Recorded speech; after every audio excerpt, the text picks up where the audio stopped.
కంచుకోటకు రాజవను పద్మవ్యూహాన్ని ఛేదించి ప్రజానాయకుణ్ణి అవుతాని పట్టుబట్టారు నారా లోకేష్. అన్నట్టుగానే మంగళగిరి నియోజకవర్గం నుండి పోటీ చేసి తన ప్రత్యర్థిపై అత్యధిక మెజారిటీతో గెలుపొందారు. కాగా ఆయన అధికారంలోకి వచ్చిన తర్వాత ప్రజలకిచ్చిన హామీను మర్చిపోలేదు. ప్రజల సమస్యలపై దృష్టి సారించారు. ఈ నేపథ్యంలో నేడు ఆయన ప్రజా దర్బార్ నిర్వహించారు. ఈ సందర్భంగా ఆయన మాట్లాడుతూ తనను నమ్మి ఓట్లేసిన ప్రజలకు అందుబాటులో ఉండేందుకే ప్రజా దర్బార్ను ఏర్పాటు చేసినట్టు తెలిపారు. తాను నియోజకవర్గంలో అందుబాటులో ఉన్న సమయంలో ఉదయం 8 గంటలకు ప్రజలతో మాట్లాడతానని తెలిపారు.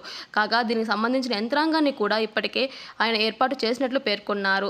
అయితే తన దృష్టికి వచ్చిన సమస్యలను త్వరగా పరిష్కరించేందుకు ఈ నిర్ణయం తీసుకున్నట్లు తెలిపారు.